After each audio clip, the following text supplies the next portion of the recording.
Bien, bonjour à tous. Aujourd'hui, nous commençons le nouveau chapitre, chapitre 4 du calcul différentiel. Donc, c'est la continuité immédiate du chapitre 3 sur les fonctions. On a appris à les dériver. Maintenant, on va voir ce que c'est les primitives et on va se servir de cette nouvelle notion pour calculer des intégrales. Voilà, donc j'appelle ce chapitre calcul différentiel ou primitive et intégrale, comme vous voulez. Donc, vous avez déjà reçu par mail ce fichier. Alors, je vais vous le détailler. Alors aujourd'hui, on traitera toute cette page. Regardez, il y a deux pages. Donc on devrait traiter primitivation et le début d'intégration. Et à la rentrée, la fin de l'intégration et les propriétés de l'intégrale. Donc ça fait quand même pas mal d'exercices. C'est pas complètement évident pour ceux qui l'ont jamais vu. Donc accrochez-vous un peu. Premièrement, primitivation. Alors qu'est-ce que c'est la primitivation? C'est tout simplement l'opération contraire de la dérivation. Si vous avez une fonction dérivable, vous la dérivez. Et si vous voulez dans l'autre sens, vous la primitivez. C'est aussi simple que ça. Donc, de même qu'une fonction peut avoir une dérivée, elle peut aussi avoir une primitive. Qu'est-ce que c'est la primitive d'une fonction? C'est la fonction dont la dérivée est la fonction de départ. Bon, c'est un petit peu fumeux quand je le dis comme ça. Exercice 1, on va tout de suite voir. En fait, c'est très très simple.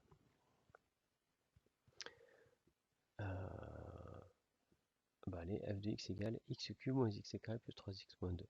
Alors, il est classique, c'est pas obligatoire, mais il est classique de nommer une primitive de petit f, grand F. Un petit peu comme la sœur aînée, quoi, vous voyez, avec une majuscule. C'est pas du tout officiel, hein, mais tout le monde fait ça. Alors, quelle pourrait être la fonction dont la dérivée, ça ferait ça? Alors, on va commencer par le coefficient le plus facile, moins 2. Quelle est la fonction dont la dérivée, c'est moins 2? Bon, qu'est-ce qui se dérive en une constante? C'est une fonction affine. Le coefficient directeur, moins 2. Moins 2x, ça se dérive en moins 2. Il n'y a pas que moins 2x qui se dérive en moins 2. Hein. Moins 2x plus 3 aussi, ça se dérive en moins 2. Bon, moins 2x. Qu'est-ce qui se dérive en 3x? Alors cette fois-ci, il faut qu'il me reste un x. Il faut que je parte avec des x carrés. Parce que x carré, quand ça se dérive, ça fait 2x. Mais moi, je veux 3x. Hein. Et j'ai un 2 qui va apparaître. Comme j'ai un 2 qui va apparaître, je le supprime en divisant par 2. Et puis par ailleurs, je veux un 3, donc je mets 3. Vérification.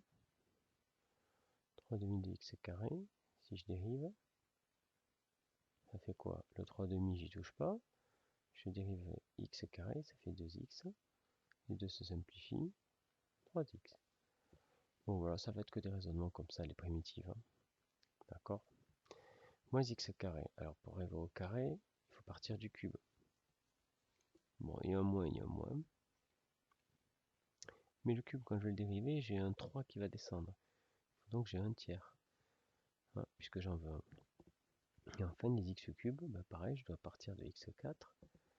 Quand je vais dériver x4, je vais obtenir 4x4, donc je divise par 4. Voilà. Vous pouvez la dériver, vous allez voir, vous allez tomber sur ça. Voilà une première primitive. Deuxième fonction, j'ai du x égale 1 moins 1 sur x carré, calcule une primitive de ça. Bon. Alors une primitive, ça est rangé. Alors primitive de 1, on a vu que c'était x.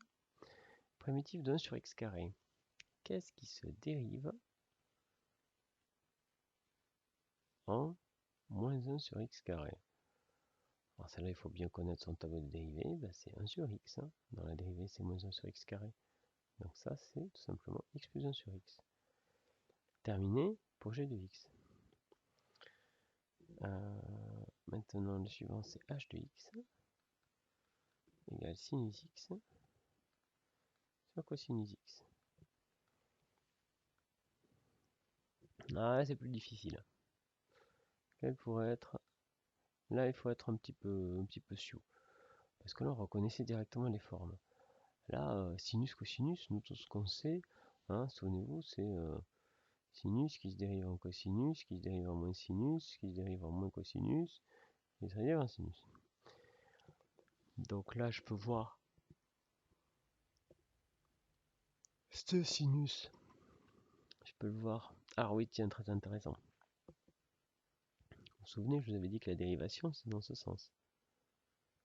Eh bien, la primitivation, ce qu'on est en train de faire, c'est dans ce sens. Voilà, pour les fonctions cosinus, c'est super facile, hein, les primitives. Donc sinus, c'est la dérivée de quoi? De moins cosinus.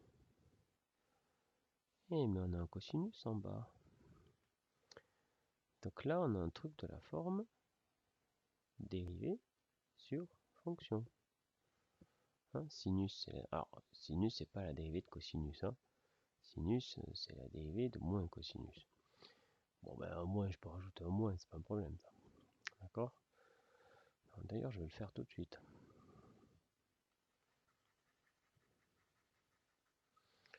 Parfois, on est obligé de modifier un peu l'expression. Vous voyez, tu mets un moins pour faire apparaître moins sinus x sur cosinus x. Et ce faisant, du coup, j'ai fait apparaître moins sinus x, c'est la dérivée de cosinus x sur cosinus x. Donc j'ai bien fait apparaître cette fonction, cette formule, alors avec un moins devant, mais un moins c'est pas un problème. Du coup, j'ai de x, ça va être ce moins là. Et c'est quoi là? Qu'est-ce qui se dérive en prime sur u? Eh bien, c'est logarithme népérien de u. Sauf que, pardon, ici, ici u c'est cosinus x, c'est donc logarithme népérien de cosinus x. Bon, alors il y a quelque chose de très important à ce stade que je dois vous dire. Attention, quand vous primitivez en utilisant le logarithme, vous savez pas, cette fonction u, a priori, elle est peut-être pas du tout positive. Hein, bah, typiquement, le cosinus, ça s'annule à plein d'endroits. Elle est strictement négative à plein d'endroits. Donc on a un gros problème pour le logarithme. Hein. Donc le logarithme de cosinus x, au minimum, on lui met des valeurs absolues. Quand vous intégrez, mettez automatiquement des valeurs absolues autour de ça. Sinon, c'est pas défini, ça n'existe même pas. Bon, et là, en plus, on a quand même un problème dès qu'il y a pi sur 2. Bon, donc c'est une primitivation formelle, on va dire.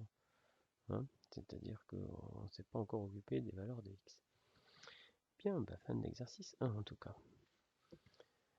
Alors, suite. Petit b, primitive à une constante près. Alors, on s'en est déjà rendu compte là, quand je faisais ça, je vous avais dit, une primitive de moins 2, c'est moins 2x, mais je pourrais être moins 2x plus 3. Mais aussi moins 2x plus 4, moins 2x plus pi. En fait, on peut rajouter la constante qu'on veut, puisque de toute façon, quand on dérive une constante, ça fait 0. Donc c'est exactement ce qu'on vous dit ici. Grand f est une primitive de petit f sur e. Ça implique que grand f plus n'importe quel nombre est encore une primitive de f sur e. Donc ça, c'est ce qu'on vient de dire, c'est complètement évident. Pourquoi? Parce que la dérivée de f plus k, c'est la dérivée de f plus la dérivée de k, la dérivée de k vaut 0. Donc, toutes les fonctions auront la même dérivée. Ce sont donc toutes des primitives. Donc déjà, il n'y a pas unicité de la primitive. Quand on vous dit la primitive, ça n'a pas de sens. C'est une primitive parmi une infinité. Alors par contre, ce qui est moins évident, c'est qu'en fait, ok, il y a une infinité primitive, mais pas tant que ça. En fait, toutes les primitives sont égales à une constante près. C'est-à-dire que ce que je viens de faire là, d'ajouter la constante ici, c'est la seule façon de passer d'une primitive à une autre. Alors je vous le dis d'une autre façon, f et g sont deux primitives de f, à condition qu'il existe un réel, tel que f est égal à g plus ce réel. Et ce réel est unique. Il n'y en a pas 36 façons, d'accord? Donc bon, il y a plein de primitives, mais il ne faut pas pousser, il y a juste une constante qui diffère en fait. exercice 2, encore des primitives, déterminer les primitives des fonctions suivantes. Donc on commence avec, alors cette fois, vous voyez par rapport à l'exercice 1, dans l'exercice 1, on vous disait déterminer une primitive. Là, on vous demande de déterminer les primitives, sous-entendu toutes les primitives. Donc il ne va pas falloir oublier la constante. Bon, bah allons-y, f de x égale 3x sur racine de x carré moins 1. Alors, ouais, ça a l'air un peu plus compliqué ça. Bon, pas tant que ça, regardez. Alors, bon, alors l'astuce quand même, quand on a des trucs un peu emmerdificotés comme ça, il faut chercher le u'. D'accord? Rappelons un petit peu les choses qu'on a. On a, j'essaie de me souvenir dans l'ordre, ouais, la première qu'on a vue c'est racine de u. On a vu que la racine de u, ça se dérivait en u' sur 2 racines de u. Bon d'accord. Ah si, on avait vu 1 sur u d'abord, pardon, en premier, qui s'est dérivé en moins u' sur u carré. Ensuite, donc ça c'est les deux qu'on avait vu au premier cours. Ensuite, on a rajouté cosinus u, qui se dérive en u' moins u' sinus u, sinus u, qui se dérive en u' cosinus u. Bon, là clairement, vous voyez quand même, ça c'est pratique, les cosinus et sinus, s'il n'y en a pas, il n'y en aura pas dans la primitive. Hein, c'est comme les exponentielles, ils n'apparaissent pas comme ça. Ensuite, on a vu logarithme népérien de u qui se dérivait en u' sur u. Alors celle-là, elle est coquine, elle se cache partout. Hein. Et enfin, exponentielle u qui se dérive en u' exponentielle u. Donc là, c'est pareil. Celles-ci, là, toutes ces formules, elles sont pas très compliquées. Enfin, je veux dire, je m'exprime mal. Ce n'est pas que les formules soient compliquées ou faciles. C'est que si vous avez du sinus, du cosinus, de l'exponentielle, il n'y a pas le choix, dans la primitive, il y aura du cosinus, du sinus, de l'exponentielle. Alors, pas tout à fait, hein. Si vous avez du sinus, vous aurez du cosinus dans la primitive. Enfin bref, vous m'avez compris. Si vous avez des fonctions trigonométriques à l'aller, vous aurez des fonctions trigonométriques au retour, pareil pour l'exponentielle. Ce qui est un peu plus délicat, c'est quand on a des logarithmes. Racine de u, dans une certaine mesure, marche un petit peu aussi comme les trois autres. C'est-à-dire, si vous avez de la racine quelque part, vous aurez de la racine en primitive. Il n'y a pas trop le choix. Alors, ça me fait penser que j'ai oublié une formule. Parce que ça, là, souvenez-vous, ça c'est tout simplement u exposant moins 1. Ça c'est tout simplement u exposant 1,5. Et donc on a u exposant n qui se dérive en n u' un moins 1. Attention à cette formule, n peut être négatif. Donc la dérivée de u de 1 sur u3, c'est, regardez, donc ici 3, c'est n, ça vaut moins 3, donc c'est moins 3, u', u exposant moins 4, donc u4. Vous voyez? Bon bref, quand au dénominateur, vous avez un u exposant quelque chose, il faut penser à cette formule. Ouais. Bon, j'efface.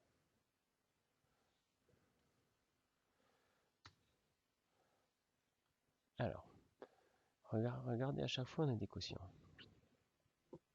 Alors, il suffit de regarder où sont les quotients là. Est-ce que j'ai des quotients?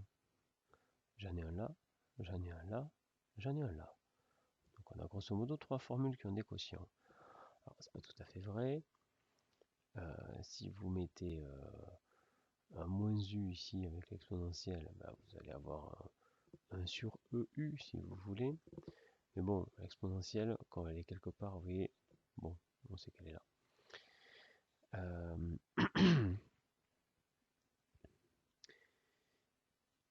Et regardez dans ces quotients, il y a quelque chose de formidable. Oui, alors il y a aussi un autre point. Pareil, celui-là aussi peut faire apparaître des quotients, mais dans ce cas, on aura toujours des quotients exposant 3, exposant 4, d'accord? Ça sautera aux yeux. Alors moi j'aimerais vous faire remarquer ces trois formules. Qu'en fait, les quotients vont toujours se ramener. Vous avez un quotient, il faut toujours que vous ayez U' au-dessus. C'est pour ça qu'en fait, des trucs comme ça, la première fois que vous les voyez, vous êtes terrifié. Mais comme vous avez compris, en fait, il faut toujours chercher U' au-dessus. Parce que ce sont forcément des dérivés de fonctions composées. Il ne faut pas rêver. Sinon, vous les reconnaîtriez, puisque ce tableau, vous le connaissez. Pardon, je veux dire le tableau des dérivés classiques. Donc ce sont forcément les primitives intéressantes, ce sont toujours des primitives de fonctions composées, bien évidemment. Mais il ne faut pas en avoir peur, il suffit de chercher le U' en haut. Voilà, la multiplication par U'. Et regardez, dès qu'on a un quotient, on n'a pas le choix. Hein. C'est U' sur, soit sur U carré, soit sur racine de U, soit sur U. Donc en fait, l'exposant vous dit tout. Bon, ben, fort de cette information, regardons F. F, c'est un quotient avec une racine carrée en bas. Bon, donc il y a fort à parier qu'on soit sur cette formule. Hein, puisque c'est la seule qui fait apparaître une racine carrée. Bon, bah alors ça voudrait dire que ça c'est U'. Alors 3x, c'est la dérivée de quoi? 3x. Alors, bah on l'a fait tout à l'heure, vous vous souvenez, x carré se dérive en 2x. Il faut donc écrire 3 demi de x carré. Pourquoi je suis en train de dévier? Je ne sais pas. Bon, ok. Est-ce que j'ai 3 demi de x carré en bas? Non, j'ai racine de u. Bah, il faudrait que j'ai un 2 ici. Hein, il faudrait que moi je voudrais 2 racines de u. Donc je veux un 2. Je l'ai pas ce 2. Donc il faut que je le mette ici aussi. Pour qu'il se simplifie. Et x carré moins 1, la dérivée de x carré moins 1, c'est quoi? La dérivée de x carré moins 1, c'est 2x. Et pas 3x. Ouais. Donc ce 3, il me dérange. Vous voyez? Là pour l'instant, ce que j'ai écrit, ça me convient pas. Vous voyez? Moi je voudrais la dérivée de x carré moins 1. Alors je vais recommencer en partant de la dérivée de x carré moins 1.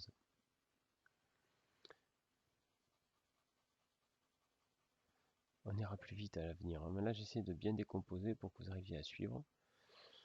J'ai l'impression que je suis pas très clair. Alors, si je considère que ça c'est u, je vais essayer d'être plus clair. Si je considère que ça c'est ma fonction u, puisque je veux utiliser la formule racine de u se dérive en u' sur 2 racines de u. Il faut donc que tout ça, ce soit un truc de la forme u' sur 2 racines de u. Donc là, u c'est ça. Du coup, au-dessus, je dois avoir la dérivée de x carré moins 1. C'est ce qu'il me faut. Mais la dérivée de x carré moins 1, c'est quoi? La dérivée de x carré moins 1, c'est 2x. Donc ici, il faut que j'ai 2x.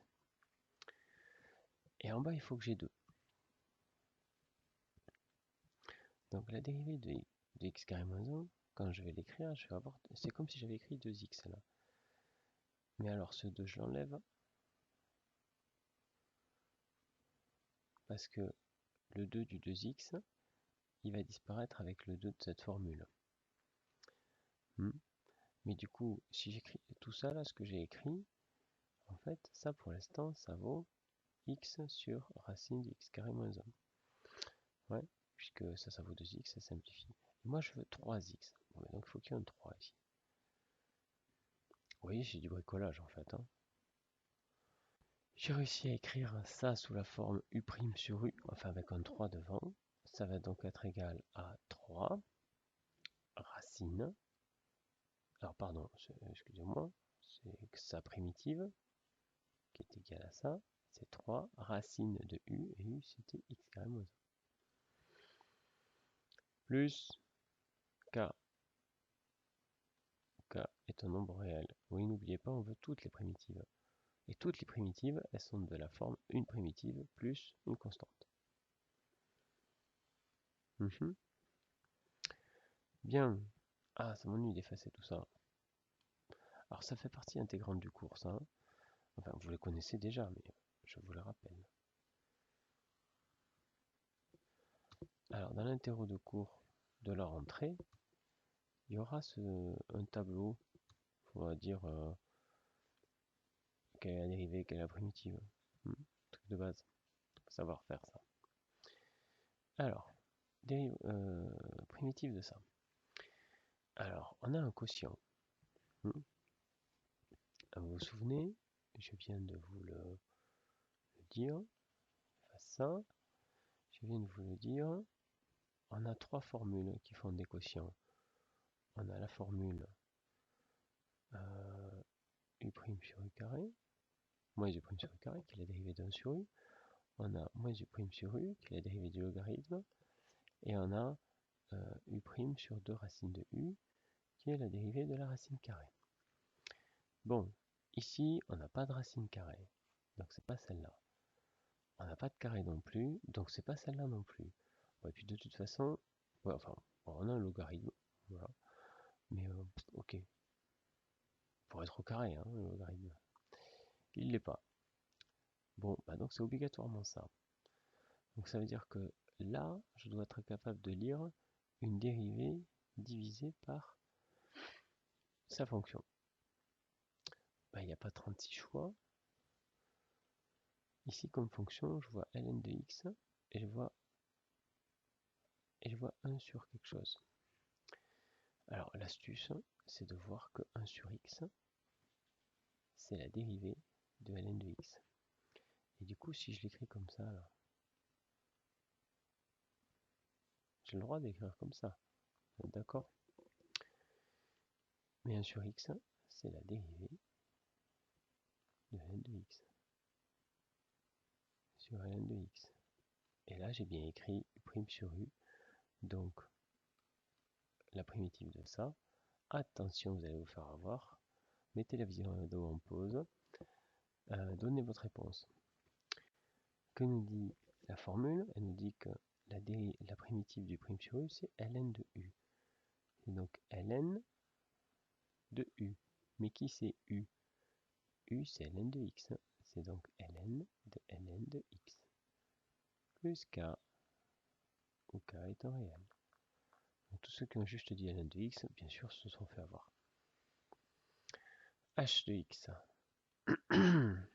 Bon, alors on a encore un quotient. Alors, on a toujours ces trois formules.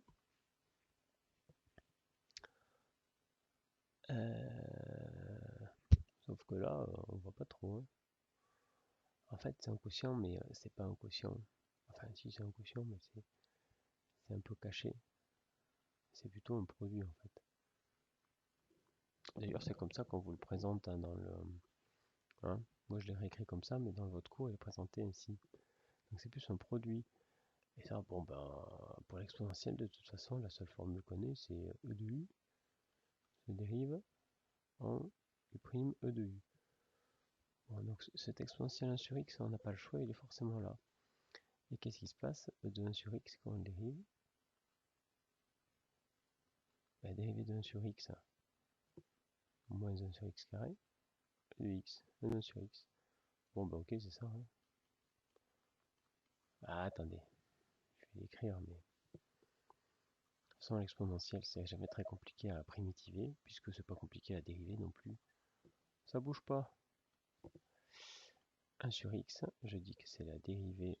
Alors, il me manque un point quand même. Hein. 1 sur x, la dérivée, c'est moins 1 sur x carré. C'est la dérivée de moins 1 sur x fois exponentielle de 1 sur x. Alors, ce moins ne me plaît pas. Et non, il ne me plaît pas ce moins, parce que ici, je vais avoir la dérivée de 1 sur x. Il faut que ce soit la même. Donc, le moins, je le mets devant. Et donc,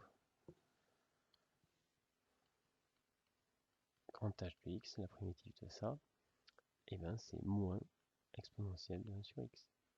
Plus k, où k est un réel. Fin de l'exercice. Alors, ces primitives, on a vu qu'il y en avait qu'on pouvait en calculer, on a vu qu'on pouvait toutes les calculer, mais on ne s'est pas posé la question, est-ce qu'on sait s'il existe tout le temps des primitives? Alors, une réponse immédiate, c'est bah, si on arrive à la calculer, c'est qu'elle existe. Ça a été la réponse qu'on a donnée pour les 6 premières primitives qu'on a calculées.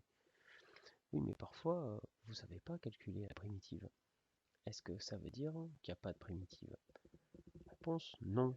Ça veut peut-être juste dire qu'on n'est pas compétent. Vous voyez, par exemple, vous ne savez peut-être pas réparer votre voiture. C'est pas pour ça que votre voiture est irréparable. Il y a certainement un mécanicien dans le coin qui sait réparer votre voiture. Et bien pour les primitives, c'est pareil. Ce n'est pas parce que vous ne savez pas la primitiver, peut-être moi je sais faire. Et même si moi je sais pas faire, peut-être que quelqu'un de plus fort sait faire. En fait, c'est plus profond que ça. Il existe des fonctions dont on sait qu'elles admettent une primitive, et pourtant on sait aussi qu'on est incapable de l'écrire. C'est pas mal ça, hein? Ouais. Et ben, on va tout de suite voir le théorème qui nous conduit à ce raisonnement. Soit f est une fonction continue sur E, alors elle admet une primitive. Alors il existe une fonction grande f qui est dérivable et telle que sa dérivée c'est L. Ok. Donc ce théorème, on peut le dire autrement. Le théorème d'existence des primitives, toute fonction continue admet une primitive. Est-ce que des fonctions qui ne sont pas continues admettent des primitives? Oui, certaines, mais c'est pas systématique. Alors que quand vous avez une fonction continue, vous êtes sûr que vous avez une primitive. Bon, de toute façon, les fonctions non continues ne sont pas du tout votre programme, donc pour vous, toutes les fonctions ont des primitives. On va tout de suite regarder l'exercice 3. Enfin, en fait, je ne vais même pas vous écrire quoi que ce soit. On considère la fonction qui a x associe exponentielle de moins x carré. Pour la prochaine fois, vous allez me chercher des primitives de cette fonction. C'est une exponentielle, c'est facile. Triturer là, essayer de dériver, de voir ce que vous pouvez mettre. Cherchez-lui des dérivées. Excusez-moi, cherchez-lui des primitives. Voilà. Et on en reparle au retour des vacances. Ne vous inquiétez pas, ça ne sera pas à l'interro. Hein, d'accord? Et je vous demande, s'il vous plaît, passez-y 20 minutes, peut-être pas 20 minutes, 10 minutes, triturez là, essayez de lui faire accoucher d'une primitive. Vous allez voir, ça va être rigolo.